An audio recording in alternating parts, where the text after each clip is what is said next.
ఇవాళ 11 నెలల నుంచి రాష్ట్రంలో అసలు రక్షణ ఉందా లేదా, రాష్ట్రానికి హోంమంత్రి ఉన్నారా లేదా అన్న ఒక డౌట్ నాకే కాదు, రాష్ట్రంలో ఉన్నటువంటి 5 కోట్ల జనాభాకి, రాష్ట్రంలో ఉన్నటువంటి 2 కోట్ల మహిళలకి ఉన్న సందేహాన్ని వాళ్ళకే అవసరమైనప్పుడు మాత్రమే, వాళ్ళ పార్టీ కోసం మాత్రమే ఉన్నారా లేరా అనుకుంటూ నిన్న వచ్చి ప్రెస్ మీట్ పెట్టినటువంటి మన హోమ్ మినిస్టర్ అనిత గారికి సూటిగా సబ్జెక్ట్ పరంగా కొన్ని విషయాలు అడగాలనే ఒక ఉద్దేశంతో ఇవాళ ఈ ప్రెస్ మీట్ పెట్టడం జరుగుతుంది. సాక్షాత్తు శాసనసభలో హోమ్ మినిస్టర్ అనిత గారు ఇచ్చినటువంటి రిపోర్ట్ ఏంటంటే, ఇప్పటి వరకు ఈ రాష్ట్రంలో జరిగినటువంటి అగత్యాల లెక్క 16,800. అంటే ఒక గంటకి 3 మీద మహిళల మీద అగత్యాలు జరుగుతుంటే, ఆమె సొంత నియోజకవర్గంలో బట్టలుడ తీసి ఆడవాళ్ళను కొడుతుంటే, ఆవిడ సొంత జిల్లాలో ఇంటికెళ్ళి మరి గొంతు కోసి చంపేస్తుంటే, ఇవాళ రీసెంట్ గా మధురవాడలో జరిగినటువంటి సంఘటన కానీ, కంచరపాలెంలో జరిగినటువంటి సంఘటన కానీ, రాత్రి కంచరపాలెంలో జరిగినటువంటి విషయాన్ని గుర్తు చేస్తున్నాను. ఇంత అగత్యాలు జరిగినా కూడా నిమ్మకు నీరెత్తకుండా ఏ రోజు వచ్చి ఒక ప్రెస్ మీట్ పెట్టలేనటువంటి హోమ్ మినిస్టర్ అనిత గారు ఇవాళ జగన్మోహన్ రెడ్డి గారి కోసం మాట్లాడుతున్నారు అని అంటే చాలా హాస్యాస్పదంగా ఉంది. జగన్మోహన్ రెడ్డి గారికి మేము జెడ్ కేటగిరీ ఇస్తున్నాము అని చెప్తున్నారు. మీరు జెడ్ కేటగిరీ ఇచ్చేదేంటి? సెంట్రల్ ఇస్తుంది. ఆయన ఒక ఎక్స్ సీఎం, వాళ్ళ నాన్నగారు ఒక చరిత్రలో నిలిచిపోయినటువంటి ఒక నాయకుడు, ఆయన ఒక పులివెందుల ఎమ్మెల్యే అని చెప్పి మాట్లాడుతున్నటువంటి అనిత గారికి మరి మనం 2014లో పైకిరావుపేట ఎమ్మెల్యే కదా, 2019లో అక్కడ ఉన్నటువంటి నియోజక ప్రజలు అనిత వద్దు పార్టీ ముద్దు అని ఒక నినాదాన్ని తీసుకొని వచ్చి మిమ్మల్ని కొవ్వూరికి ఇసిరేస్తే అక్కడ ఓడిపోయినటువంటి కొవ్వూరు ఎమ్మెల్యే కదా. ఇవాళ చివరి నిమిషం వరకు సీటు గ్యారంటీ లేక 3 పార్టీలు ఏకమయ్యి ఏదో అదృష్టవశాత్తు సీటు వచ్చిన పరిస్థితి మందే కదా. 2014 ముందు మనం ఏంటనేది ఎవరికి కూడా తెలియని విషయం. ఇక్కడ జగన్మోహన్ రెడ్డి గారికి 1100 మంది పోలీసులు పెట్టాము, దీని మీద డిబేట్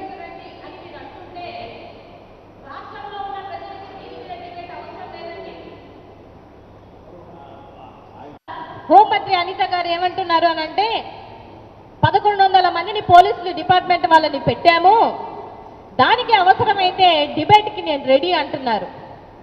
రాష్ట్ర ప్రజలకి ఈ డిబేట్ అవసరం లేదండి.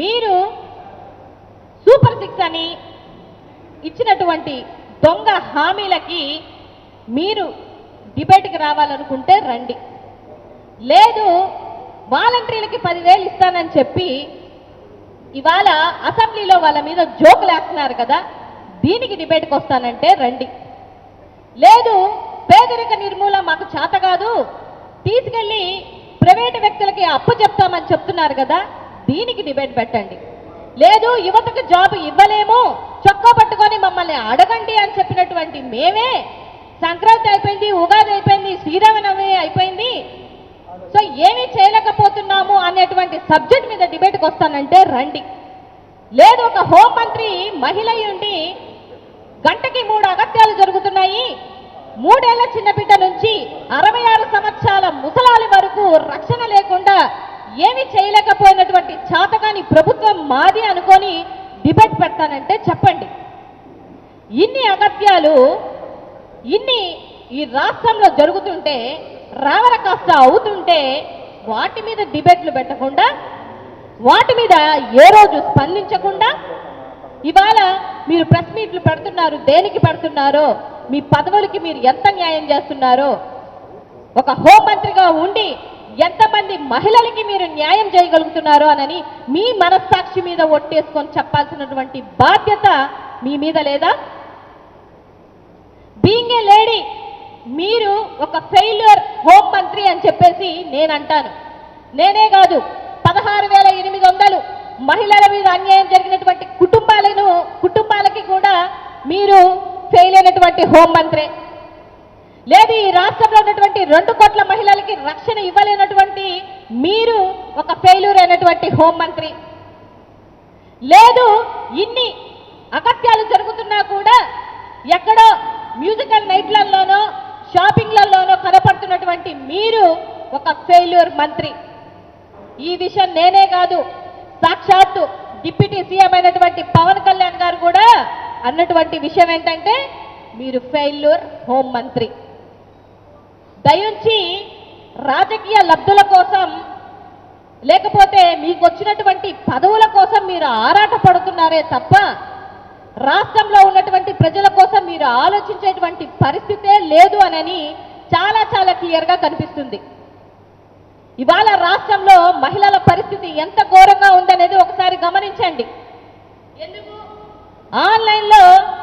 పొలం ఆన్లైన్లో చేయాలంటే పక్కలోకి రమ్మంటున్నారు అని చెప్తున్నటువంటి ఒక సూసైడ్. ఆ మహిళకి మీరేమన్నా న్యాయం చేయగలిగారా? లేదు, పేర్లు మార్చుకొని తెచ్చుకున్నటువంటి దిశ యాప్ని శక్తి యాప్గా తెచ్చుకున్నటువంటి మీ శక్తి యాప్ వల్ల మీరు తెచ్చిన తర్వాత ఏమన్నా రాష్ట్రంలో ఉన్నటువంటి మహిళలకి రక్షణ కల్పించినటువంటి పరిస్థితి ఏమన్నా ఉందా? ఒక ముఖ్యమంత్రిని 5 ఏళ్ల పరిపాలనలో కూడా దమ్ముగా ధీటుగా పరిపాలన చేసి మీరు 14 సంవత్సరాలు ముఖ్యమంత్రిగా చేసినా కూడా ఆయన చేసినటువంటి పథకాలని ఆ పథకాలకి పేర్లు మార్చుకుంటూ మీకు 15,000, మీకు 15,000, మీకు 15,000, మీకు 18,000 అని చెప్పుకున్నటువంటి మీరు ఇవాళ మాట్లాడుతుంటే దెయ్యాలు వేదాలు వల్లిస్తున్నట్టు ఉంది. మీరు మీకు ఇచ్చినటువంటి, నాకు తెలిసి ఇన్ని సంవత్సరాల టీడీపీ చరిత్రలో ఒక దళిత మహిళకి హోంమంత్రి ఇచ్చినటువంటి పరిస్థితే లేదు. అది కూడా జగన్మోహన్ రెడ్డి గారిని చూసి ఆయన ఆలోచన విధానాన్ని కాపీ కొట్టి ఇవాళ మీకు ఒక డమ్మీ హోంమంత్రి ఇచ్చారన్న విషయాన్ని మీరు గుర్తు చేసుకోవాలి. రాష్ట్రంలో ఎక్కడో కాదు, అట్లీస్ట్ మీ అనకాపల్లి జిల్లాలో మీరు ల్యాండ్ ఆర్డర్ని కంట్రోల్ చేసే పరిస్థితి ఉందా లేదా అనేది ఒకసారి గమనించుకోండి. పోనీ మీ నియోజకవర్గంలో మీ ల్యాండ్ ఆర్డర్ మీ కంట్రోల్లో ఉందా లేదా అనేది కూడా ఒకసారి గమనించుకోవాలి. పోనీ ఇండస్ట్రియల్ ఏరియాలో జరుగుతున్నటువంటి దందాలని ఆపుకోగలిగినటువంటి కెపాసిటీ మీ పదవికి ఉందా లేదా అనేది మీరు గమనించుకోవాలి. నోటికి ఏదొస్తే అది ఇవాళ పదవులు ఇవాళ ఉండొచ్చు, రేపొద్దున లేకపోవచ్చు. రాజ్యాంగబద్ధంగా రాజకీయాల్లో ఉన్నాము అని అంటే ఏది పడితే అది పదవి అహంకారంతో ఎంత మాట వస్తే అంత మాట నోటికొచ్చినట్టు మనం మాట్లాడితే డెఫినెట్గా ప్రజలు గుర్తిస్తారు.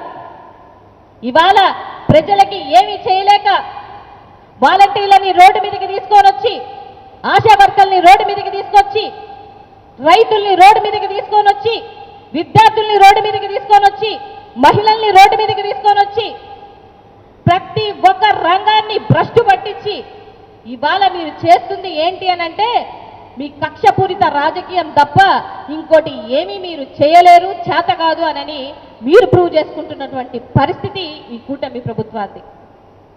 అంబేద్కర్ గారు రాసినటువంటి రాజ్యాంగం కాదని మీ రెడ్ బుక్ రాజ్యం కోసం మీరు పోరాడుతున్న తీరు చూస్తుంటే ఒక దళిత మహిళ ఉండి నేను ఒక దళిత మహిళగా అడుగుతున్నాను, ఎంతమంది దళితుల మీదకి ఆడపిట్టల మీదకి అన్యాయం జరుగుతుంటే మీరు ప్రశ్నిస్తున్నారు అనేది ఒకసారి గమనించుకోవాలి.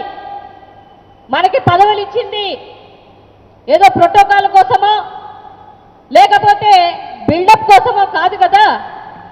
మీకు ఇచ్చినటువంటి పదవికి మీరు న్యాయం చేయగలుగుతున్నారా లేదా అనేది ఒకసారి గమనించుకోవాల్సినటువంటి పరిస్థితి. నిన్నగాక మొన్న పవన్ కళ్యాణ్ గారు వచ్చినప్పుడు దగ్గరగా 30 మంది జేఈ ఎగ్జామ్స్ రాస్తున్నటువంటి విద్యార్థుల యొక్క పరిస్థితి, ఎగ్జామ్స్ కి అలో చేయక వాళ్ళ తల్లిదండ్రులు లబోదిబోమని ఏడుస్తున్నటువంటి వీడియోలు మీకు కనిపించలేదా?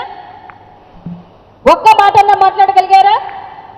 ఒక సంవత్సరం ఒక విద్యార్థి యొక్క భవిష్యత్తు పోతే దాని పరిస్థితి ఏంటి? వాళ్ళ భవిష్యత్ ఏంటి, అప్పులు చేసి వాళ్ళ తల్లిదండ్రులు పెట్టుకున్నటువంటి కడుపు కోతకి మీరు సమాధానం చెప్పగలుగుతారా? ఒక్క మాటైనా అడగగలిగారా? లేదు, అడగరు కూడా. ఇవాళ వచ్చి మనం మాట్లాడుతున్నాము జగన్మోహన్ రెడ్డి గారి యొక్క ఆయన విలువల్ని తక్కువ చేసి మాట్లాడితే సరిపోతుంది అని అనుకుంటే అది ముమ్మాటికి తప్పనే విషయాన్ని మీరు త్వరలో తెలుసుకుంటారు. ఇవాళ మీరు ఆలోచించాల్సింది ఏంటంటే మీ పదవికి మీరు న్యాయం చేయగలుగుతున్నారా? మహిళలకి రక్షణ కల్పించగలుగుతున్నారా? లేకపోతే లా అండ్ ఆర్డర్ని మీరు కంట్రోల్ చేయగలుగుతున్నారా లేదా అన్న విషయాన్ని మీరు గమనించుకుంటే బాగుంటుందన్న విషయాన్ని మర్చిపోతున్నారు.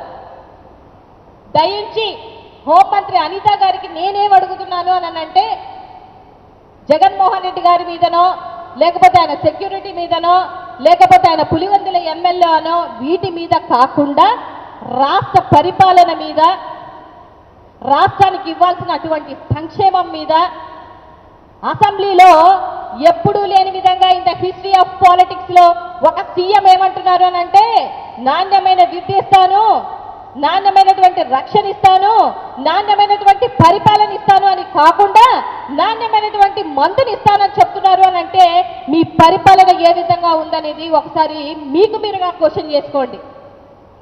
ఇవాళ నాణ్యమైన విద్య కావాలన్నా, నాణ్యమైన మందు కావాలన్నా అని అంటే మీరు నాణ్యమైన మందుకే ప్రోత్సాహం చేసుకుంటూ ఆడవాళ్ళ పుస్తలతో బిజినెస్ చేస్తున్నటువంటి మీరు మాట్లాడుతుంటే హాస్యాస్పదంగా ఉంది. గతంలో మీరు ఎక్స్ ఎమ్మెల్యేగా ఉన్నప్పుడు, పాయకరాపేట ఎమ్మెల్యేగా ఉన్నప్పుడు ఎన్ని చోట్లకి వెళ్ళారు? మరి ఇవాళ వెళ్ళలేకపోతున్నారే. ఇవాళ మీ పదవి కేవలం ట్విట్టర్కే అంకితం అయిపోతుంది అని అంటే మీ పరిస్థితి ఎలా ఉందనేది ఒకసారి ఆలోచించాలి. జగన్మోహన్ రెడ్డి గారి మానసిక పరిస్థితి కాదు, మీ మానసిక పరిస్థితి ఎలాగుందనేది ఒకసారి గమనించుకుంటే ఏమీ న్యాయం చేయలేక ఒక బొమ్మ హోంమంత్రిగా ఉండిపోయామా అన్న విషయాన్ని మీరు గమనించుకుంటే మీరు రాష్ట్రంలో ఉన్నటువంటి ప్రజలకి, మహిళలకి న్యాయం చేయగలుగుతారు. ఏదో తోక మాటలు పట్టుకొని మాట్లాడితే పోలీస్ డిపార్ట్మెంట్లు ఈ సందర్భంగా మీడియా అందరికీ చెప్తుంది ఏంటంటే, ఏ రోజు జగన్మోహన్ రెడ్డి గారు నీతిగా నిజాయితీగా పనిచేసినటువంటి ఏ పోలీసుని తక్కువ చేసి మాట్లాడేటువంటి వ్యక్తి ఆయనది కాదు, వైఎస్ఆర్సీపీ పార్టీ కార్యకర్తలది అంతకన్నా కాదు. నీతిగా నిజాయితీగా పనిచేసిన వాళ్లకు వాళ్ళు ఫీల్ అవ్వాలండి. ఇవాళ అక్కడ ఉన్నటువంటి ఎస్ఐ స్పందించినటువంటి ఒక వీడియో చూస్తే, తీరా ఆయన ప్రొఫైల్లో చూస్తే మొత్తం టీడీపీ వాళ్ళే. మరి ఆయన డ్యూటీ చేశాడో, మరి ఎవరు డ్యూటీ చేశారో ఆయన ట్విట్టరు, ఆయన ఇన్స్టాగ్రాము, ఆయన ఫేస్బుక్ చేస్తే తెలిసిపోతుంది. ఎవరితో ఎంతవరకు మాట్లాడాలో నిజంగా నిజాయితీ పరంగా చేయగలేకపోతే డెఫినెట్గా నిల్చోబెడతాం. ఆయన నిల్చోబెడతానంది ఎక్కడ? కోర్టు ముందు నిల్చోబెడతానని చెప్పారు. బట్టలు ఊడదీస్తానంటే బట్టలు ఊడదీస్తామని కాదు అర్థం. నీతి నిజాయితీగా పనిచేయకపోతే, మీ పరిపాలన మీకు చక్కగా లేకపోతే, మీరు ఒక పార్టీకి కొమ్ము కాస్తే డెఫినెట్గా నిలుచోబెడతాము అని చెప్పారు. ఇప్పటికే అదే మాట మీద కట్టుబడి ఉంటాము. నీతి నిజాయితీగా పని చేయకుండా, ప్రజలకి రక్షణ కల్పించకుండా ఒక పార్టీకి కొమ్ము కాస్తే మాత్రం డెఫినెట్గా రాబో రోజుల్లో ఎల్లకాలం ఒక గవర్నమెంట్ ఏం ఉండదు.